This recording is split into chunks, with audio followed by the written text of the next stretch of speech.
One River of Love, familja River of Love madwar Malta u Għawdex, nilqakom il-lejla għal din il-sezzjoni minn ġewwa il-komunità ċentru ta' River of Love, Tarshin Road, Ħalaxa, fejn kienet is-sala tal-gondolier.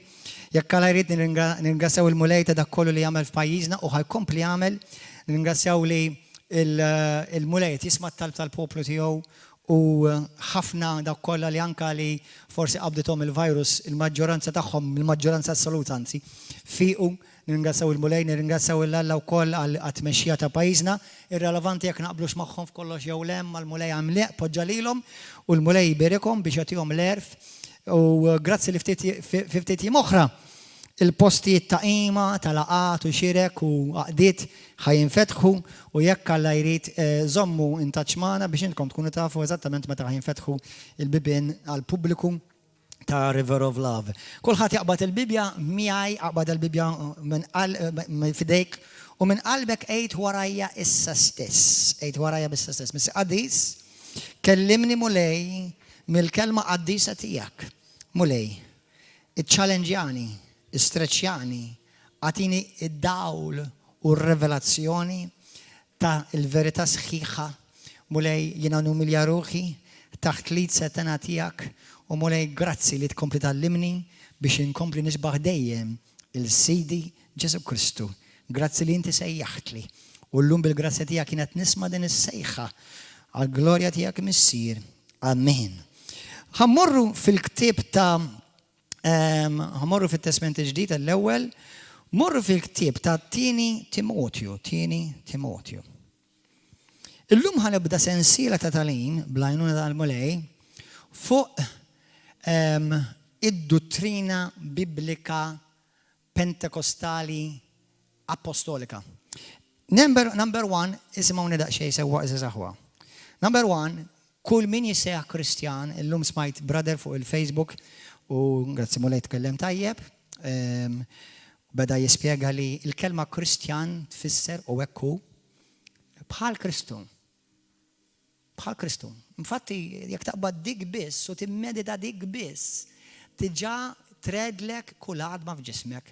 Għax li jiena u inti msejħin biex nixbħu lejn Kristu, mhix xi ħaġa żgħira, hija sejħa kbira. L-ikbar sejħa mhux li tkun apostlu. Jien apostlu għal dan il-pajjiż, issa naf li meta kont żgħir ommi kienet tgħidli int apostlu u saret u seħħet dik il-profezija. Alleluja. Imma mhux fis-sens vera jien apostlu ġifieri wieħed mibgħut għal-pajjiż, għal-poplu, whatever. Il-mulej baħtni li ġodin il-pajjiż u jien msejjaħ bħala apostlu għal-Malta. Għaw minn ma jemmenix, no problem, ma saqsajdekx opinjoni tijak, dak affari tijak tirċevijiex jew le, dak affari tijak, ma tammellix lebda laqqas one bit differenza. Issa, apparti minn hekk, però jiena u inti fl-aħħar mill-aħħar mhux li nkunu apostli, jew nkunu evangelisti, jew għalliema, jew rajja, jew whatever, kollha importanti, kollha għandhom posthom fil-ġisem ta' Kristu, imma l-iktar l-ikbar sejħa li jiena u inti għandna huwa li nsiru nixbħu lil Ġesu. Mhux tipprovax tiġbaħ lili, number one irid nibqa' oriġinali, the one and only. Sewwa tipprovax tiġbaħ lili. Sewwa imma fejn nimita l-Kristu tibżax. Fejn jiena nimita l-Kristu imitani. Bħalma jgħid Pawlu, imitawni fejn jiena nimita l-Kristu. Imma l-ikbar sejħa, l-ogħla sejħa, f'din il-mixja tissejjaħ Kristjaneżmu, l-ikbar sejħa tiegħi u tiegħek huwa li nixbħu l-Kristu. U dak taf xi jfisser? Li hemm ruxma ta' tqaċċit. Ruxma ta' tqaċċit. U sakemm jiena u inti noħorġu minn dan il-ġisem għax jiena u inti ma mutu qatt. Kemm noħorġu minn dan il-ġisem? Il-missjoni tagħna hija Tieni Korintin 3:18 li niġġeddu permezz tal-Ispiritu Santu minn glorja għal glorja biex insiru nixbħu lilu. Biex blajnuna tal-mulej, blajnuna tal-Ispiritu Santu. Kull jum. Jiena u inti inqarbu nixbħu il-Kristu. Inqarrab nixbaħ il-Kristu. Mhux il-bambin li Ġesu Kristu. Hemm differenza ta' bħal jaqsa. Sewwa il-Ġesu ir-Re. Il-Ġesu sew il-ħaruf u sew Ġesu lill-jum. Sewwa il-Ġesu. Allora l-ikbar sejħa li jiena għandi hija li kull jum jiena nħares lejn il-mera fil-ktib ta' Ġakbu tissejjaħ il-Bibja, u din il-mera qed tibdilni kuljum. Hawnhekk ara ma nixbħux il-Ġesu f'din l-erja, mera tinbiddilha. Mhux hawnhekk ma nixbaħx il-pastor, jew ma nixbaħx l-isqof jew il-papa jew whatever, hawnhekk mhux qed nixbaħ il-Ġesu f'din l-erja. Jekk nida, jekk taqbiżli, jekk jiena maddas fid-droga, maddas fil-gideb, maddas fl-ejra, mhux qed tixbaħ il-Kristu. Jista' jkollok it-teoloġija kollha u l-ittri kollha tal-alfabet wara smek, jekk m'intix qed tixbaħ il-Kristu. Sewwa, tajjeb dawk l-ittri jekk jiswew biss biex jibdluk u ssir tixbaħ il-Kristu. Halleluja. Mela l-ikbar sejħa tiegħi u tiegħek hija li nsiru nixbħu lill-Kristu. Fit-2 Timotju kapitlu 2, morru hemmhekk, ħanaqraħilkom bil-Malti l-ewwel, però ħanaqraħilkom ukoll bl-Ingliż. Bl-Ingliż. Vers 15. Dan huwa Pawlu qed jitkellem ma' Timotju. Timotju kien iben spiritwali ta' Pawlu. Għal dawk koll intom għadkom qatt ma għamiltu l-kors In Search of Timothy, please għamlu. Għax hemm prinċipju fis-saltna, hemm prinċipju fil-Kristjaneżmu li inti biex topera iktar b'mod san biblikament trid tifhem li inti għandek relazzjoni ta' ben jew bint mal-missier u l-om spiritwali tiegħek, hemm dak ir-relazzjoni. X'inkella tispiċċa bħal orfni. Tispiċċa bħal orfni, tiġi l-Knisja immin torfni. U f'daw l-affarijiet iseħħu jsiru ta' spiss. Mela qgħod attent. Għamel mill-aħjar biex iġġib ruħek quddiem Alla. Xi tfisser din il-kelma ġġib ruħek quddiem Alla? ċertu affarijiet bil-Malti ma jdurux sewwa, mhux għax huma ħażinet, imma ma jinftemux għazek, kisa nitkellmu bl-Ingliż tara aħjar. Bħala bniedem li għadda mill-prova bħala ħaddiem li m'għandux imniex jistħi li xandar birreqqa il-kelma tal-verità. Ħana raħilkom bl-Ingliż. Ħana aqra l-Amplified. Verse 15. Mela dan huwa l-Apostlu Pawlu li fonda ta' il-knejjes, Pawlu fonda diversi knejjes. Meta int għandek bniedem li huwa mibgħut, sent, not just went, sent, da jiġi mibgħut u fejn jiġi mibgħut hemmhekk isir l-apostlu ta' dak il-reġjun, ta' dak il-neighborhood, whatever, fejn huwa mibgħut. U Pawlu kien mibgħut fejn ġi u stabilixxa diversi komunitajiet knejjes. U wieħed mill-rajja, wieħed mill-ulijiet spirituali tiegħu li huwa qajjem u tella bħala leader, bħala mexxej, kien pastor, Timotju. U din hija littra ta' Pawlu minn punt di vista apostlu lir-raġel pastor fil-kunċett tax-xogħol pastorali. Isimgħu. Infatti nħeġġitkom aqraw ħafna l-ewwel u t-tieni Timotju. Meta kont fil-bidu tal-mixja tiegħi, konna naqra ħafna l-ewwel tin Timotju għax hija ħafna tal-im sabiħ. Study, isimgħu bl-Ingliż, study, ġifieri studja. Mhux ġast taqra, hemm differenza bejn taqra u tistudja. Tistudja ġifieri tidħol iktar fil-fond, titarbel iktar. Trid xi kultant tidħol fil-Grieg u fil-Ħibru, għalkemm mhux dik l-iktar importanti, tajjeb ta' għax jiena naf nies li jafu l-Ħibru ma m'għandhomx qatra rivelazzjoni, mbagħad ma jfisser xejn. Sewwa tajjeb li tkun taf il-Ħibru u tkun taf il-Grieg, però l-importanti li tkun taf lilu. Għax tista' tkun taf il-Ħibru, tkun taf il-Grieg u l Ġesu Kristu ma tkunx taf. Ġifieri għodu attenti. Però ma jfisser studja ġifieri meta tistudja hemm prinċipji ta' studju. Illum ħanibda sensiela bl-għajnuna tal-mulej ta' kif tistudja il-kelma. Mhux għalik personali biex inti tikber, timmatura fil-ħajja ta' Kristu tiegħek, biex inti tkun kapaċi kif tarbel dak li tisma', kif tarbel lil min tisma'. Jiena ma nismax il kulħadd min jgħid jien just Christian ta'. U laqqas ħammurni kull restorant għax jgħidu li għax nafin sajjer. U laqas ħammur nagħmel xi operazzjoni għax xi ħadd jgħidli għax jiena tex kemm jiena dilettant tal-affarijiet tal-mediċina.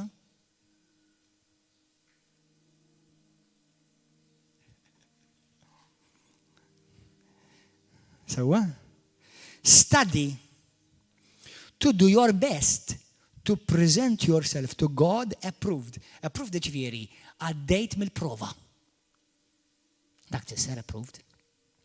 Fl-ewwel Timotju kapitlu 3 Pawlu jgħid li dawk li jiġu appuntati djakni, rajja jew elders jridu l-ewwel jridu jgħaddu minn żmien fejn jrid jiġu ittestjati. Hemm minnhom li jiffeljaw it-test u hemm minnhom jgħaddu mit-test. Ħaġa waħda ħanwedkom mhux faċli t-test. It-test mhux faċli. Meta tqis kemm ħafna ġarfu li bdew il-mixja, it-test mhux faċli. Mela tiġi approvat, tiġi marbul, tiġi ittestjat. A workman, ismawa, amplified, tested by trial. Il-korsi saħna li nofru River of Love, Bait of Satan, Undercover, hemm 38 kors x'nofru.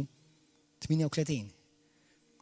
In Search of Timothy, 6 Pillars of the Christian Faith, Christ the Healer.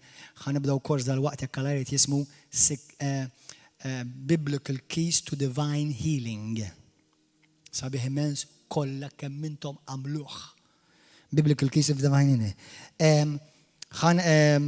The Kingdom of God, Theology of Righteousness, New Testament Survey, Old Testament Survey, 38 kors. Il-Bibja tibda toħroġ minn widnejk. Sewwa? Allura dawn il-korsijiet inti tkun qed tiġi ittrenjat. U waqt li qed titgħallem tkun qed tiġi ittestjat. Inti x'għamilt meta mort l-iskola? Għamilt is-suġġett u mbagħad għamlulek it-test fl-aħħar. U l-mulej dak kollu li inti Alla jkun qed jgħalmek minnu ħajttestjak fih. Ħajttestjak. Għax faċli ngħid jien umli ta' sala jiġi t-test, nkun naf kemm jien umli. Sala niġi instructed jew jiġi mogħti direzzjoni, hemmhekk ħajder kemm jien umli. Kulħadd jaħseb li ż-żimel tiegħu tgħid kemm jiġri sakemm titfgħu ma' żimel l-oħra. Qed tifhem? Allura il-mulej lill-Kristjan jittestjah. Mhux ikissru, differenza. Il-mulej ma jagħmel xejn bħalma missier jittestja lil uliedu. Mhux jittestja jiġifieri poġġeħ xifer l-irdum ħajara jarqax jew le. Nagħtih task, ħalli nara jekk jagħmelix.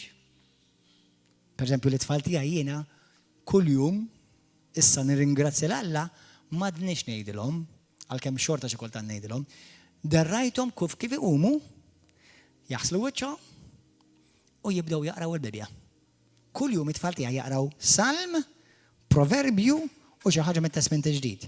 Jaraw jew Bible Man, jew Superbook, jaraw xi ħaġa tal-mulej. Mbagħad iqattaw rux meta ħin jilagħbu, jaraw il-tablet. Insomma, imma qed nagħlimhom il-prinċipju li l-ewwel Alla. Issa, kien hemm żmien fej I had to command them. Issa nqum, għax ħafna drabi jqumu għamli llum il-ġurnata, sewwa xi nagħmel ma norqodx issa xi tlieta jew l-erba' ta' filgħodu, xi wħud minnkom tkunu Facebook kunu tafu. Sfabbli l-pastor qed jibgħat tara, għadu hemm qajjem fil-erba' ta' filgħodu. Sewwa. U allura jiena nqum xi nofsinhar, jekk immur norqod xi l-erba', sewwa, u t-tfal jgħumu xi minn nofs. U kif inqum jgħidu li I read the Bible. That's a blessing to me. Dik hija barka lija. Halleluja. Allura issa qed jagħmlu affarijiet, mhux għax issa qed ngħidilhom jiena, pereżempju jumejn li qedtilhom you're reading the Bible because I told you. Intom taqra l-Bibja. Le, Daddy, no. I'm reading the Bible because I love Jesus. Issa xi kultant aħna fil-mixja Kristjana nagħmlu affarijiet għax hekk suppost, tajjeb li tagħmilhom ta' xorta waħda. Imma fl-aħħar mill-aħħar inti l-mulej tagħmilhom għax hekk suppost. Jew għax tħobbu. Iftakar din hija relazzjoni ta' mħabba ħwata, xi darba ħaniżżewġu. Xi darba ħaniżżewġu badan Ġesu li tant nisimgħu fuqu. U hemm ċans kbir li dalwaqt niżżewġu.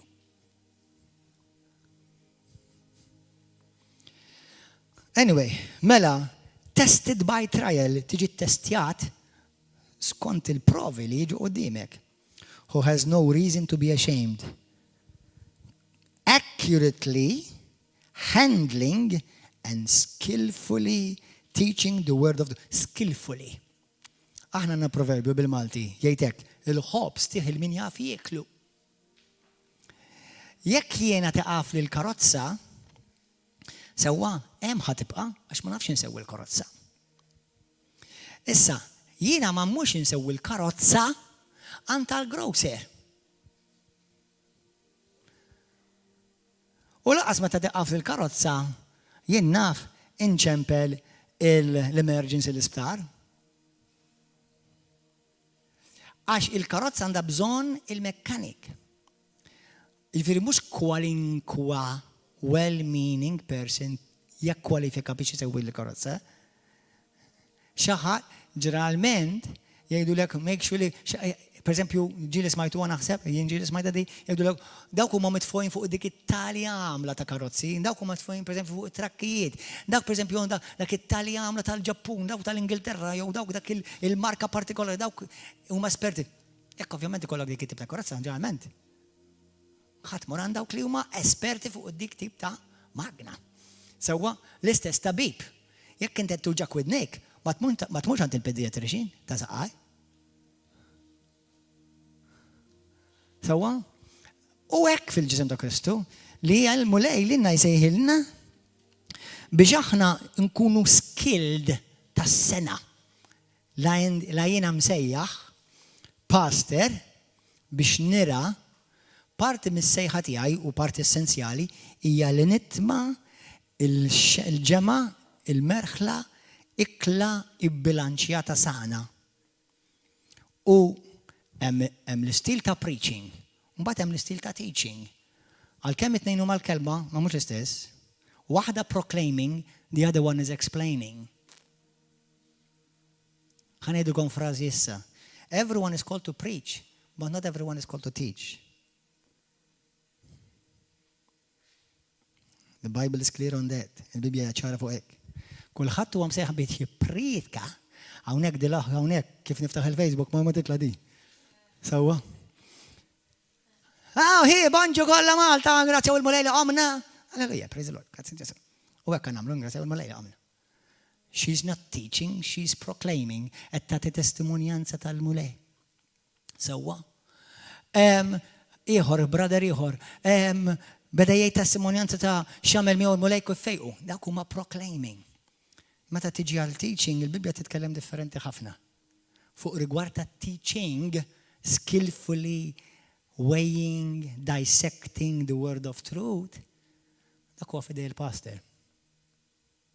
Mhux fidej naċ.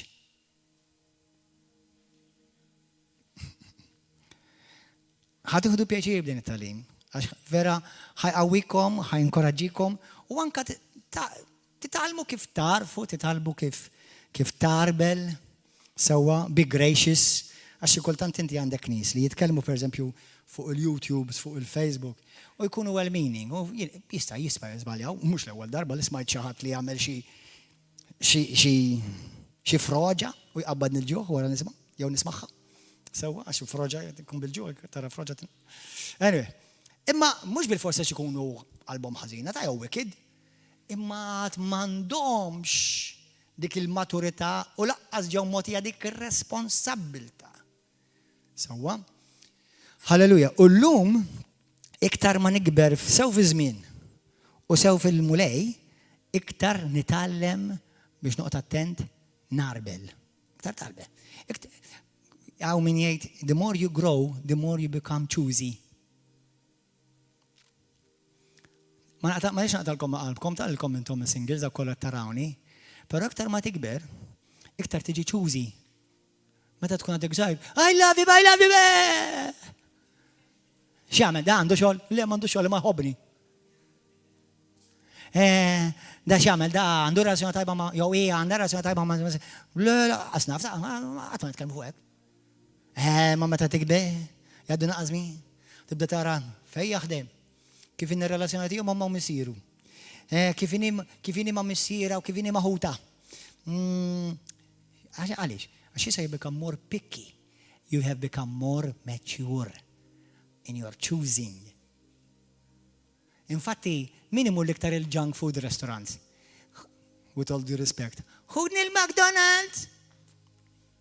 Ħudni l-Burger King. Ħalli nsammu għatnej, xaw iktar junk food. Jina ma taqbad neġuħ, ma neġuħ. Ħudni l-Burger King, ħani. Għattifem? Issa, ma fija xej tal-imur nħu xi waħda Burger King jew McDonald's. Imma ħafna bidra min jixen għadak tibda l-kell. Tfal. Imma l-lum jien li studjajt naqra fuq id-dieta u xinu ħażin, għal saħtek u xi jġiblek il-kolesterol u xi jġiblek aħxon jġiblek ir-qiq u xi jġiblek. Sa nażel sewwa ħija. X'għandu dak jogħġbok di tiġi biex jisajru ħija jogħġbok. Meta tmur McDonald's ma tafx jgħidilhom, biddi ġiġi f'żejda. Turrum pakso u naqgħod ġiġi ġew. Qed tifhmu? U iktar ma tikber hekk fil-mulej, iktar tarbel. Tittoqgħod attent għax timbagħad titibbalanċja bl-imħabba. Għax l-arfin waħdu jista' joqtlok. Because the truth, isimgħu aħwa. Il-verità u l-imħabba l-imħabba u l-verità u l-fejdi irridu jaħdmu flimkien. Għax il-verità dak li ftqok, l-imħabba dak li tagħlqek. L-ewwel Alla jinfdek. Kemm jibsa di, ma bagħad jgħidlek binti nħobbok ejja. Qed tifhmu? Imma qatt ma jagħmel kompromess mal-verità, jgħidilek il-verità l-mulej, imma l-imħabba tiġi magħha. Mux imħabba bis, nħobbok. Le, mux nħobbok bis ġviri. Veri, it-nej, jiġi balanċjati. U iktar ma timmatura, tittallim tibbilanċja t-nej. Il-verità u l-imħabba. Il-fidi u l-imħabba. Halleluja. Morru fi ktib tal-ewwel, it-tieni Timotju kapitlu 4. Grazzi Ġesu. Ednu pjaċir, nitkellem naqa' qalbu. Dawk kollha li tisseguni minn wara il-YouTube jew il-Facebook.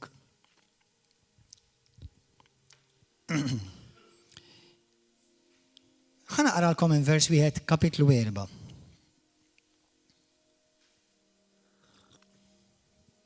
Vers wieħed. Nitolbok bil-ħerqa. Dan issa darba oħra terġa' jgħid Pawlu lil Timotju. Dan it-talim ħankompliħu, rajt il-ġimgħa d-dieħla jekk Alla jribla Natalla.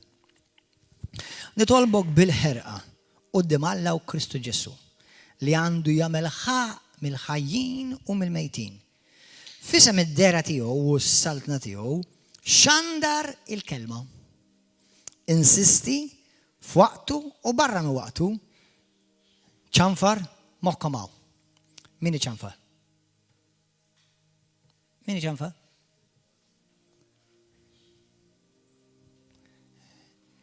Mux kulħadd iċanfar? Iċanfar il-passer biss. Inti ġer xi darba kellek it-tifla tiegħek jew it-tifel tiegħek u jien naf żbalja t-tifel tiegħek u xi ħadd tajjaċ xi taħda ma' ibnek u int trid tieklu. U bir-raġun. It-tifel tiegħi nċanfru jien.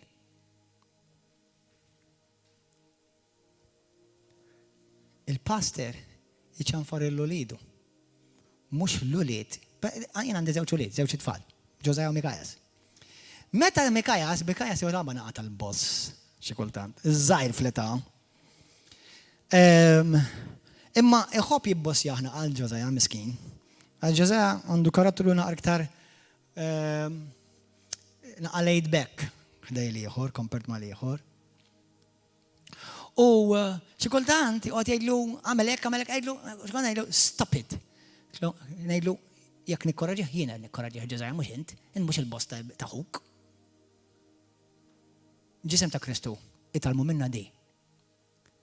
Tmurx iċċanfar il-ħuk, tinkoraġġih tibnih iva, imma jċanfrar il-pastor biss. Tinejlek għaliex waħda mir-raġunijiet?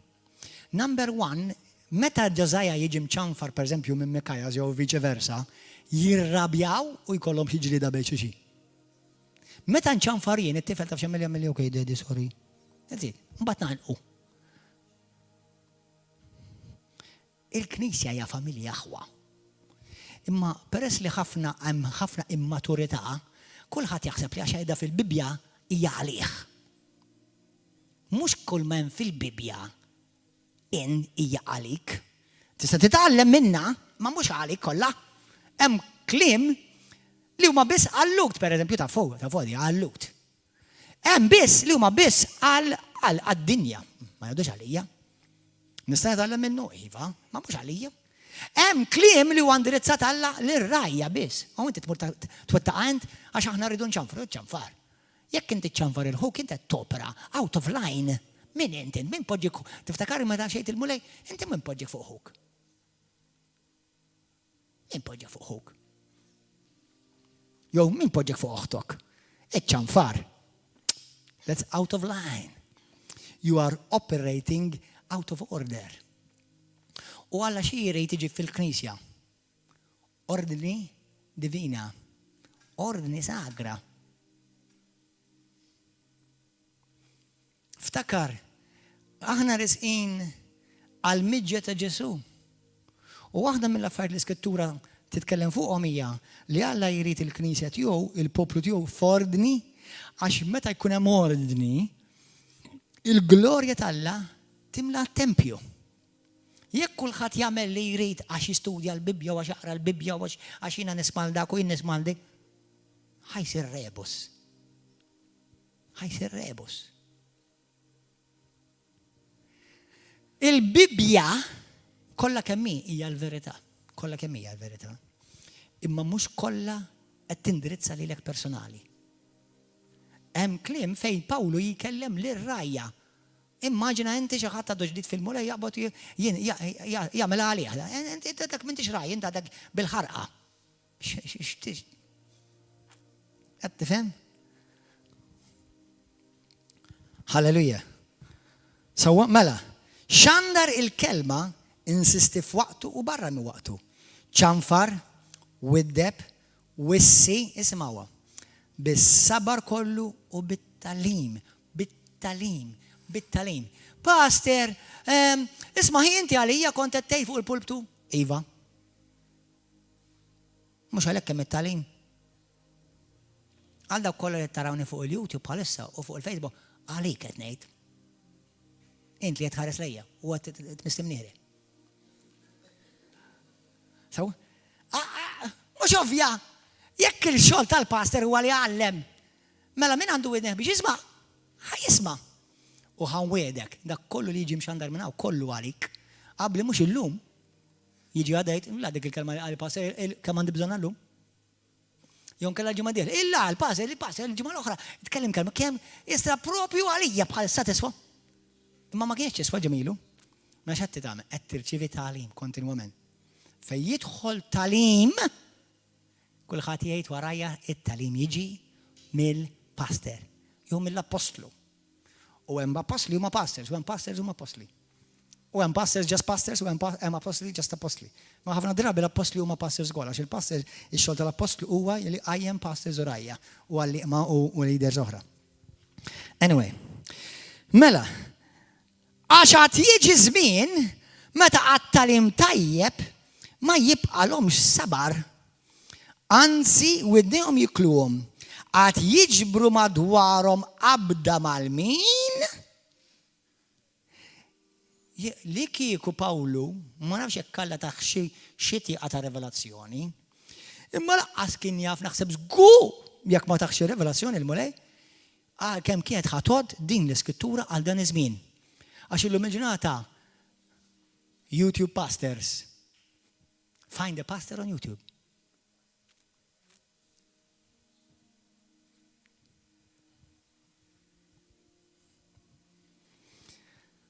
Oqgħod attent. Il-Knisja tagħna ma toperax billi inti ssib passer fuq YouTube.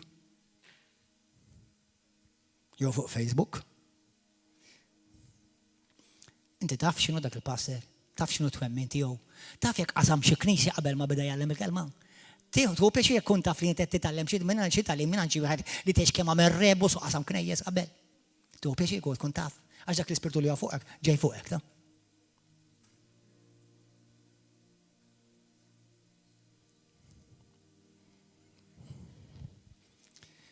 Imma jgħid ħafna verità ta' kull rispett li l-Kattolċi. Il-Kattolċi għandhom ħafna verità, però ara ma taħsibx li ħassibni ġa xi Knisja Kattolika lejlita. I love you Catholics. Però ma jfissirx li għax għandu naqra verità ħammur Nikolem.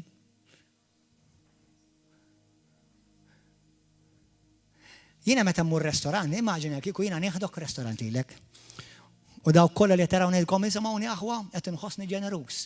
Il-weekend kulħadd tal-Chinese buffet, man. Halleluja, u fidejja nħallasin, u mbagħad ħallsuni wara. Mhux veru ndiċċajta. Anyway, nħallasin, isimgħu nisimgħu. Mela, u jiena ngħidlek morru nieħdu buffet, u dħalna ġo dan il-buffet, u taf kif ikunu l-buffet insomma mhux Chinese biss, u Ġappuniż, u Asian, u Mexican, u Maltese, u minn kollox insomma.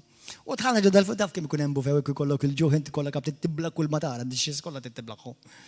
Imma kif tidħol inti daw l-40 dix nafshom immuffati. Dud, muffa ħirġa grizek. Ma tħares jgħina ħaloj, kemmu tajbin daw. Kemm hawn minnkom intom tibqgħu dak ir-restaurant tgħidli jiena ħani ħanażel naqgħa tajjeb iżda l-ieħor ma jimportax ma. Kemm minnkom tibqgħu dak id-restaurant. Kemm minnkom tibqgħu dak ir-restaurant. Għax jiena naħrab niġri l-barra. Saqajja ma patatti kif jgħidu bil-Malti. Imma m'għandux naqra tajjeb. Speċjalment jekk naf. Lek ir-restaurant naqra down the line, down the road, għandu d-dishes kollha tajbin. X'noqgħod nagħmel hemm meta nafshom immuffati? Dawn huma kollha prinċipji biex toqgħod attent minn fejn tilqa' t-tagħlim. Illum ħanejda boldly, jiena Gordon Ġammanxie, Kristjan li nemmen il-kelma minn cover sa cover. Però ma jfissirx li minn cover sa cover huwa kollu għalija. Tiġedni għadi. Nemmen 100% u kemm darba niddikjara għadi li l-Bibja hija l-kelma talla. Jiena nemmena minn cover sa cover. U żgħol nemmena. Imma nemmen li ċertu kliem huma mhux għalija, u ċertu kliem huma għallut, ċertu kliem huma għall-pagani, ċertu kliem huma għar-rajja, ċertu kliem għan-naċ. Mhux kollox huwa għalija. Issa nista' nemmen li kollha l-Bibja, nemmen li kollha hija ispirata mill-Ispirtu Santu għax hekk tgħid l-Iskrittura. Sewwa, imma mhux kollu għalija, ma jfissirx għax qiegħda fil-Bibja mela għalija. Għax fil-każ ngħidlek muri tagħlla għax hekk hemm miktub.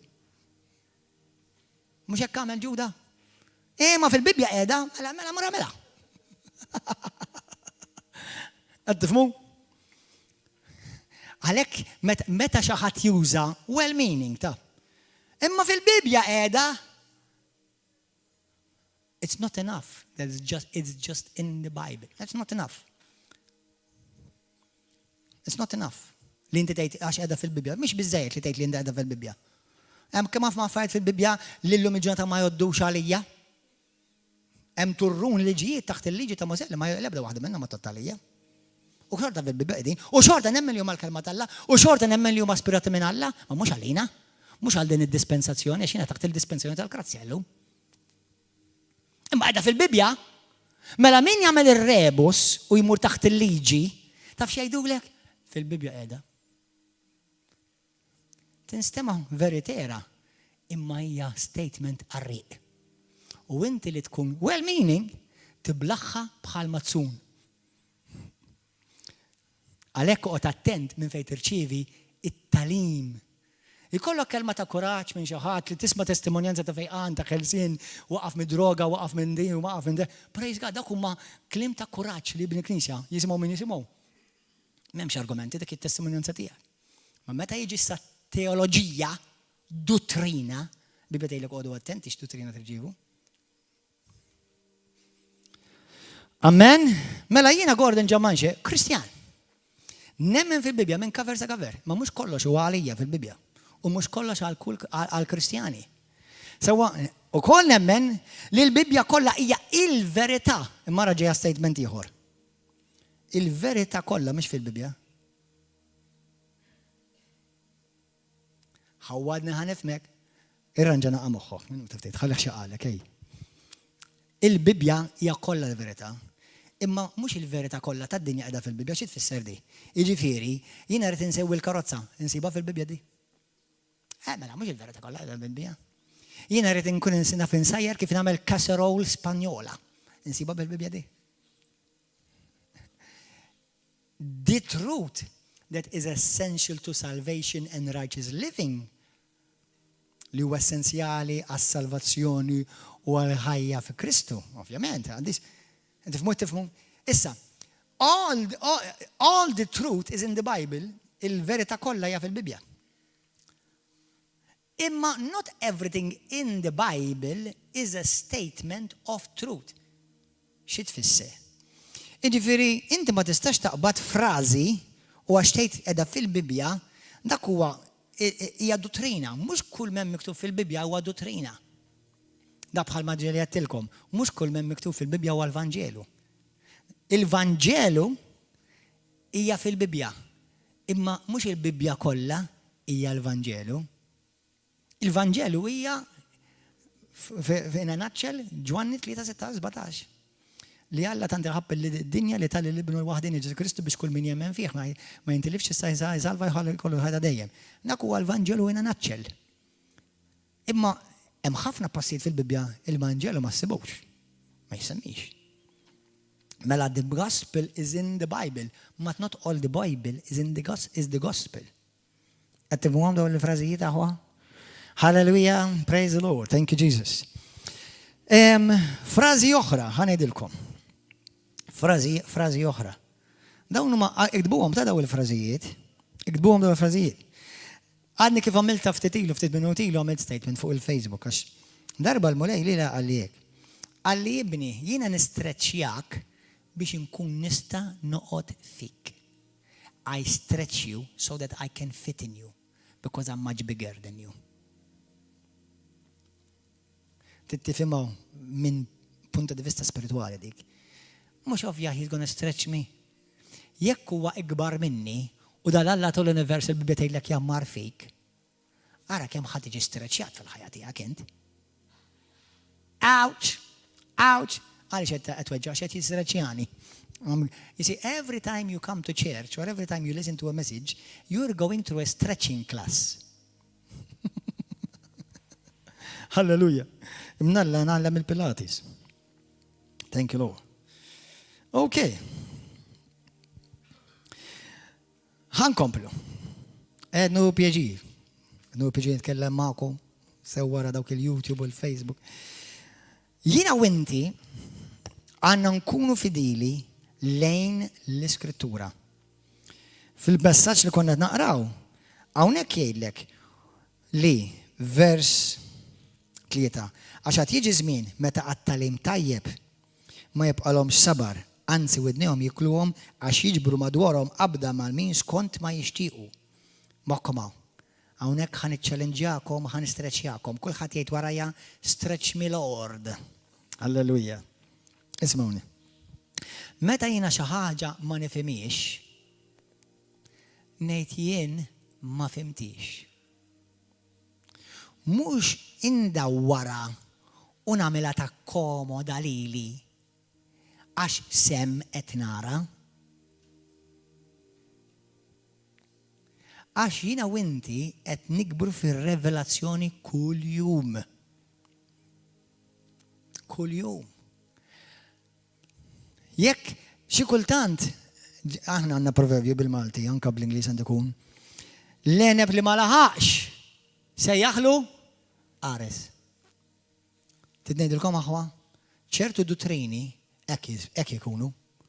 L-għeneb li ma laħqux spiċċaw għamlu għad dottrina u saret id-denominazzjoni issa. Ħanidkom dottrina waħda. Jiena nemmen bl-aktar mod assolut li s-salvazzjoni hija lesta u Alla jrid isalva, anzi mill-punto di vista tal-Alla, Alla tiġamel dak kollu li għandu jagħmel biex isalva l-umanità. Nezzi, imma kulħadd ħajsalva? Mela mhux kulħadd ħajsalva tax tiġi issa dottrina ta' Alla jagħżel il-min isalva. Mela issa Alla m'għadux ġust jekk qed jagħżelhom hu min isalva. U mbagħad taf jibdew jipprittkawlek. Forsi m'intix magħżul inti, Alla lilek għażlek biex mur l-infern. No, the loving God. Dik dottrina minn iħ l-infern, dik hija talim ta' xjaten. Meta jiena nippritka l-Vanġelu, jew nagħlem il-kelma, żommuha fil-pedamenti ta' moħħkom. Hemm il-parti talla u hemm il-parti tiegħek. God sends, I receive. Get this, God always sends, but people not always receive.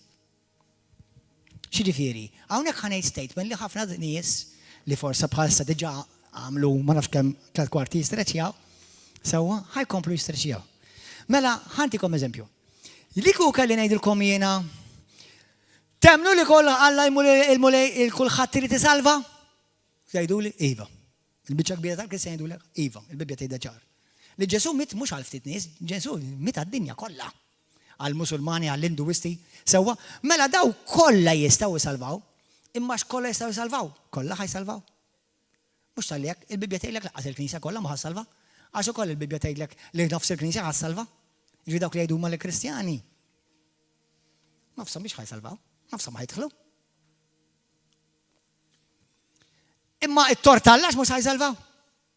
Le, għax Alla jibgħat il-messaġġ u sta għalik li tirċevih. Issa il-pożizzjoni tiegħek tagħmel id-differenza kollha tirċevihx. Jiġifieri pożizzjoni ta' qalbek. U ħafna għax ma rċevuhx mela il-fejqan mhux għal kulħadd waħda. Dottrina diabolika minn iħ l-infern. Fejna fil-Bibja di? Mela issa nibdew it-teoloġija u l-moviment ta' illi Alla jfejjaq meta jrid. Issa mur jgħidilhom issa dak li qed imutu u jagħti bagħti bil-mur dak jgħidu mela la ma fiqx ġinjali Alla jridek ma jrid. Kemm hija mħabba u kemm iħossu tajjeb u dak il-persuna. Iħossu maħbub. Issa mur jgħidu that God loves him ta' u jridu marit.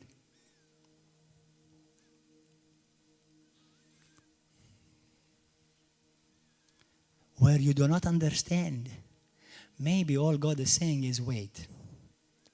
Stenna, għax hemm affarijiet għadek ma rajthomx. Għalhekk Alla ma jqabbaġġ il-novizzi, laqqas id-djakni ma jgħalmu, iqabbad jgħalmu id-dotturi dawk li għandhom sejħa apostolika ta' teacher. Efesin kapitlu 4 vers 11. U Ġesu ta' lill-Knisja daw id-doni, daw sejħiet 5 apostlu, profeta, evangelist, raj u għallim biex il-ġisem ta' Kristu jiġi mrawwem. Innota li la novizzi mata, la djakni mata, u bil-kem ma ngħidlek laqqas lill-elders mata. Il-dawk il-5. U biex tilħaq wieħed minn dawk il-5 jekk għandek is-sejħa u dawk il-5 u jekk m'għandekx minn tiġi inqas fis-saltna Alla, l-importanti li tkun dejjem issir iktar idħal Kristu kuljum. Sewa, jekk m'għandekx waħda minn dak is-sejħiet, titgħaddi minn ruxmata ta' testijiet u titgħaddi mill-prova.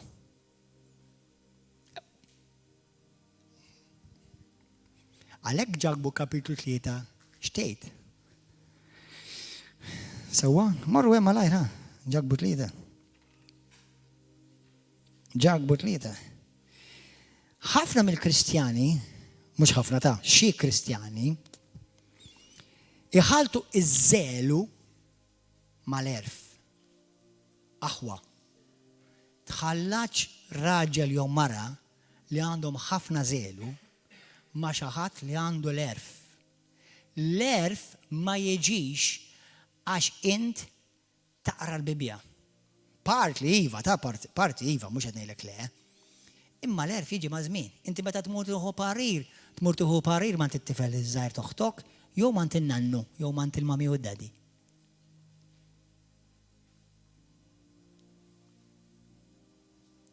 Mela jekk jiena rrid parir ta' żwieġ, la ħammur fuq xi ħadd single jew xi ħadd li ilu jiġri mal-għawu mela qisu farfet fuq fjura. U laqas ħammuran xi ħadd li d-divorza jew issepara u reġa' żewweġ ikla darba darbit, għandi parir għandi bżonn għajnu nħaq żwieġ, importanti għandi parir jogħġbok. Ngħidlek inti mtektek. Tmur għand tieħu parir fuq żwieġ min xi ħadd li għadda mill-prova u żwieġ tagħhom baqa' sod. Kif tagħmelha bro? Sister, kif innexxielek daw is-snin kollha? L-Ispiritu Santu jitkellem aħwat. Amen aħwa? Halleluja. Ġagbu tlieta, ħuti, lassirux minkom ħafna l-liema. Lassirux ħafna minkom għall-liema. Għax tafu li aħna li nagħalmu, aħna min? Aħna min? Aħna min qed jitkellem hawn? Hawn min qed jitkellem? Ġagbu x'kien? Apostlu, x'kien iktar? Wieħed mill-pilastri tal-ewwel Knisja.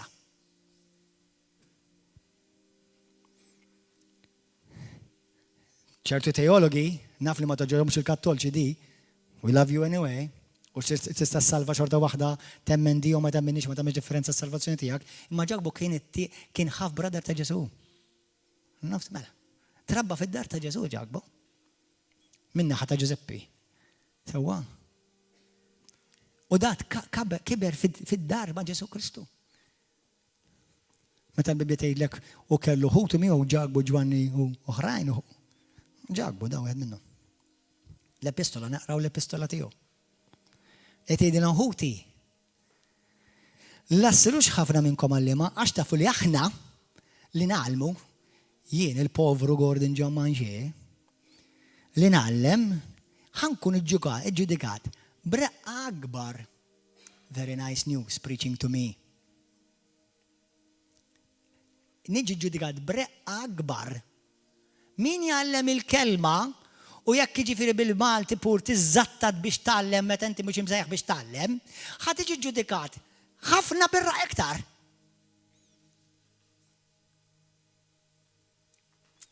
Għalhekk Ġesu jgħidlek morru x'għandru kollha kemm huma, imma jgħallmu biss jgħalliema u rajja. U napprezza ningrazzja l-mulej għal-River of Love. Għax il-mulej għajjem ħafna River of Love, ġewwa River of Love, li għandhom sejħa fuq ħajjithom u għandhom iż-żelu tal-love ħajjithom mimlija n-nar tal-Ispiritu Santu u jxandru. Però u napprezza meta jkun hemm oħt jew brother jgħidli pastor jew tgħidli pastor iċċekkja dan il-video ħanitfgħu fuq dan, ħanitċekkja dan il-messaġġ ara x'jidillek qabel ma nitfgħu. Taf x'qed nara hemmhekk jien? Nara umiltà.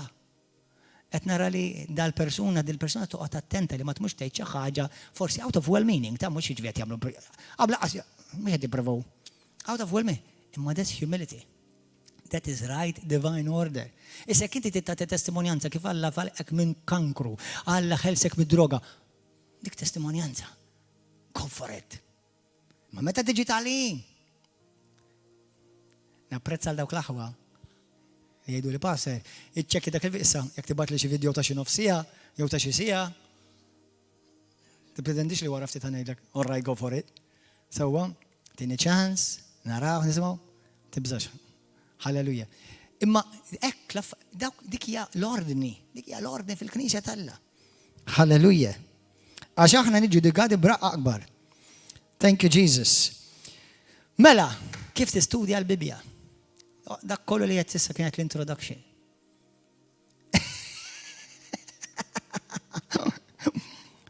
Kif tistudja l-Bibja? Step number 1. Make sure li għandek Bibja. Tkollok Bibja biex istudja l-Bibja. Believe it or not, aħwa. Naf ħafna Kristjani, jew xi ħud ta' ngħidu well-meaning, jħobbu l-mulej. U Bibja m'għandhomx. Illum il-ġurnata tista' taqbad Għaw Bibles online fuq il-smartphones u tniżel Bibja. Aqra l-Bibja kull-jum. Aqraħħa kull-jum. Aqra l-Bibja, speċjalment aqra t-Testament ġdid.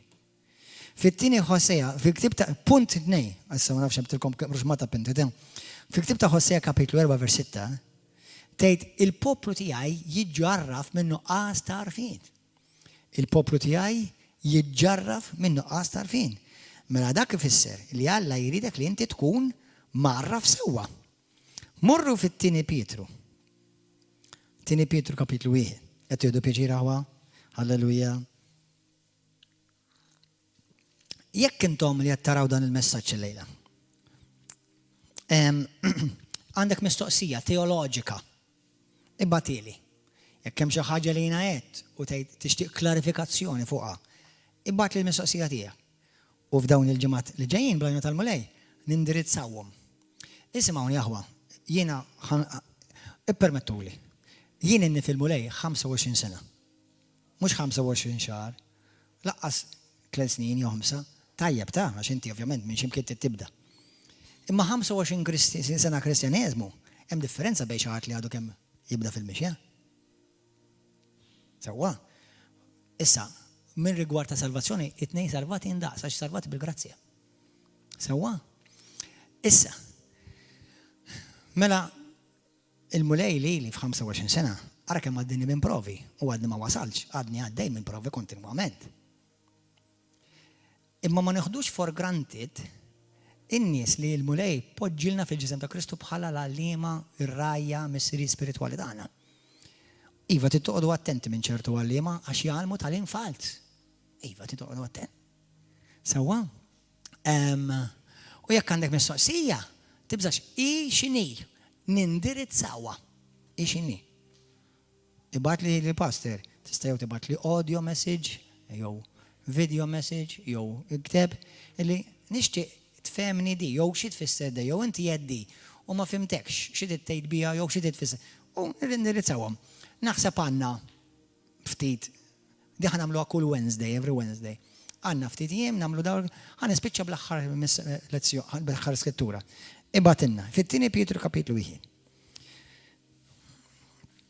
Vers 1, x'mun Pietru għaddej u apostlu ta' Ġesu Kristu. Lil dawk li għal ġustizzja ta' Alla u s-Salvatur tagħna Ġesu Kristu kellhom ix-xorti li jkollhom fidi għażiża daqstana. Il-fidi għażiża daqstana. Qed isaħħu simgħuni.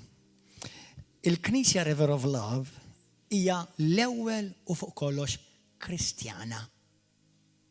Issa dal-kumplament li ħanejdkom l-elenku li ġej wara dik huma importanti, mhux iktar importanti minn number 1, huma importanti biex intkom tkunu tafu ma' xiex qed identifikaw. Hemm affarijiet li huma fil-Knisja Kattolika li naqbel magħhom, imma m'iniex Kattolku. Hemm affarijiet fil-Knisja Battista li naqbel magħhom, imma m'iniex Battist. Għax imbagħad hemm ħafna dottrini li ma naqbilx magħhom. Anzi nemmen li huma straight forward kontra l-kelma qaddisa tal-Alla. Sewwa, għax jiena u inti jridu nibqgħu fidili lejn il-Bibja. Jiġifieri la l-Bibja qalita dik nemmen jien issa relevanti nħossix, narajiex, immanifestax. Ma tagħmilx differenzi. The Bible said it, I believe it, that's it. No budging. That's it. Qed nitkellmu dejjem fil-kuntest, għax bħal mettilkom diġà, kulħadd kapaċi jgħid it's in the Bible. Anka li Ġuda Maridalla, it's in the Bible. Ma tagħmilx bħalu. So, fil-kuntest, dottrina. U biex tifhem id-dottrina, ħansemilkom issa, ħalli tagħmlu naqa' homework. Jekk tifhem dottrina, trid tifhem il-Kristjaneżmu huwa patt. If you don't understand covenant, you will understand nothing, I will dare say, nothing from the Bible. Because you have to understand that God is always speaking out of a covenant mentality. Li Alla dejjem jitkellem minn mentalità ta' patt. Mela jekk ma tifhimx patt, ma fimt xejn. Mur studja xi tfisser covenant. Mhux tiġi tgħidli berit, tfisser li jkollok qata u patt u ħaġa. Mur studja covenant. Tu mur studja saltna. Għax il-Bibja hija indirizzata għal poplu ta' saltna minn sultan. Tifhem il-kunċett saltna l-ewwel. 3. Tittifhem il-teoloġija ta' righteousness.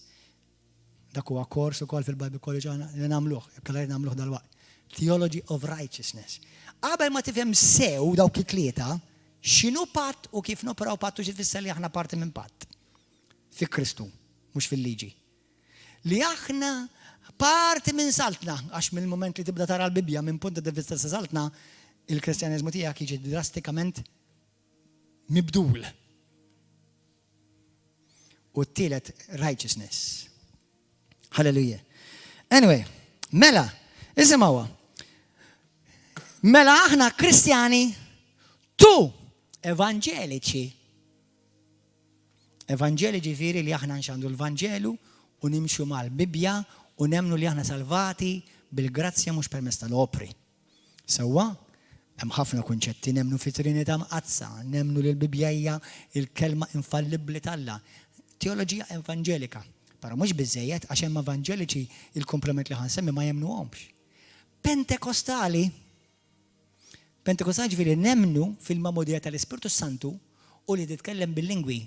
Tiġaqtajna issa nofs il-Kristjaneżmu barra. Ħafna ma jemnuhomx daw. Mela inti tmur titgħallem minn xi ħaġa tajba, tgħidha dik tajba. Imma it-tagħlim ta' dak fuq dik il-kunċett huwa muffat. Ħadd tkompli titgħallem issa.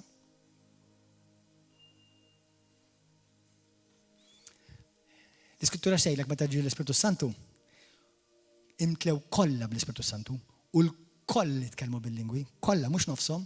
Imma l-Knisja tagħna ħadd ma jitkellem bil-lingwi xi wieħed jew tnejn. Good. Mela għadha kif qed tgħidli li żgur mhux qed tixbaħ l-irtiet tal-Apostli l-Knisja tiegħek u mhux qed tixbaħ il-Bibja. Ouch.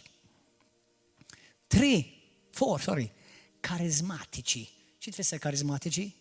Issa hawnhekk għandna kategorija oħra, għax għandek Pentekostali għalkemm jemnu fil-mamudija tal-Ispirtu Santu, però mbagħad jifqu d-doni tal-Ispirtu Santu kontra l-profesija, kontra d-discerniment tal-Ispirtu, kontra li titkellem bil-lingwi tinterpreta fil-Knisja. Mela sena, ovvjament ma temmexx il-Bibja. Mela aħna Kristjani, Evanġeliċi, Pentekostali, Karismatiċi, Apostoliċi. Poi xi tfisser apostoliċi, pastor, kulħadd apostoliku? Le. We are an apostolic church. Jiġifieri, number 1, nimxu fuq il-passi tal-apostli. Nimxu fuq it-tagħlim tal-apostli u ġejjin mill-apostli. Amen? Ġejjin mill-apostli. U li meta inti tħares lej River of Love, il-Knisja ta' River of Love fuq kwalinkwa knisja li verament qed topera biblikament tixbaħ ħafna il-Knisja tal-apostli. Mhux il-Knisja skużi tal-Kattoliċi jew tal-Battisti. U laqqas tal-Pentekostali jew whatever, jew il-Luterani jew il-Metodisti. Ħud hemm tajjeb mhux qed ngħidlek m'hemm xejn tajjeb, imma something is missing. And I want nothing missing. I want the full package. Profetiċi, prophetic. Xi tfisser prophetic passer? Li aħna miftuħa l-Ispirtu Santu. Li Alla titkellem sal-lum ma waqaf jitkellem 2000 sen ilu kif għalqu l-Bibja. Ovvjament, ma jfissirx li nbidlu d-dottrina ta' ma mmurx nagħmlu xi tali għax jiena kelli profezija u l-mole għalhekk kun nispiċċa nikkontradixxi xi miktub fil-Bibja mhux jtfisser profetiċi. We believe in the prophetic movement of the Holy Spirit. God still has his prophets and his apostles in this earth right now. Alla għandu l mela issa aħna l-Knisja tagħna. Issa distintament, issa distinct. Ħantikom eżempju, jien raġel, għaw ħafna rġiel, għabda sekkin kollha bħalhom. Naqaf il-kategorija ta' rġiel. Bat naqaf kategorija oħra, miżżewweġ. Naqaf kategorija oħra, papa. Naqaf kategorija oħra, preacher.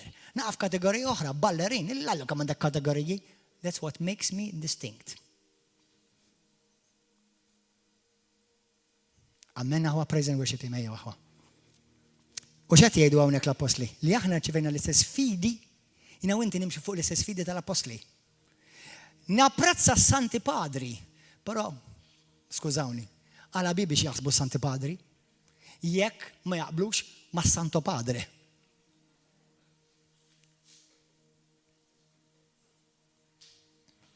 Tajja, u hemm ħafna dajjeb tali qalu ġifieri, imma meta xi ħadd joqgħod jgħid għax il-konċilju law, il-konċil skużi ta' xala bibi xejt il-konċilju jien.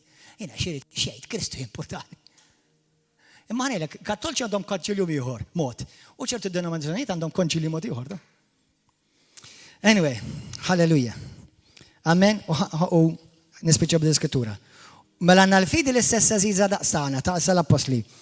Grazzja u slim lilkom bil-kotra bis-saħħa tal-arfin sħiħ ta'kom ta' Alla u ta' Sidna Ġesu Kristu.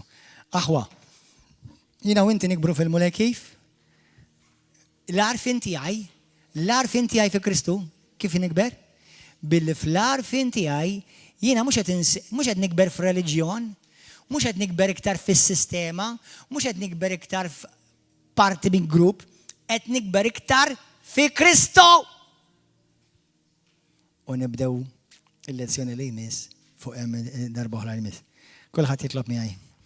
Itolbu miegħek inti li talim illum forsi laqatlek qalbek birkek, halleluja. Ejda dalba warajja minn qalbek. Dawk kollu jintom tixtiequ ħajjitkom minn Ġesu Kristu. Tini l-kamera, bradda din il-kamera. Ġesu jħobbok, Ġesu la il-fatt li jinti tara dan il-video nemmen li mhux kombinazzjoni. Sewwa. U l-mulej jisalvak. U l-mulej jisejjaħlek kif inti. Imma ħalli mbagħad lilu jaħdem fik bl-Ispiritu Santu bil-imħabba u bil-verità. U nwedek dak li l-mulej jagħmel fik.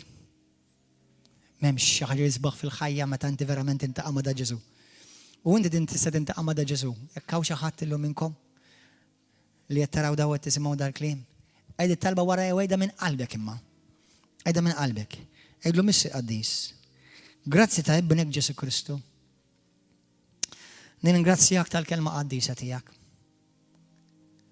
Mulej, jiena midneb u għandi bżonnok fil-ħajja tiegħi. Salvani mulej. Aħfilli d-nobieti u aħsilni bid-dem prezzjuż u qaddis tiegħek. Mulej jiena dajjef fija nifsi. Imma għandi bżonnok fil-ħajja tiegħi mulej. Ejja f'qalbi Ġesu.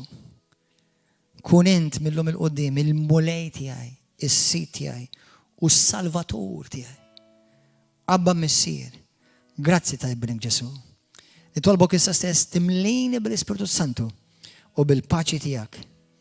U għatin il-kuraġġ u għatin is-saħħa biex nimxi miegħek. Ma rridx inħares iktar lura mulej, imma nħares lejk Ġesu. Grazzi tal-li ħabbejtni u nemmen li d-nubieti huma maħfura u inti nsejthom kollha. Jiena lest nibda ħajja ġdida.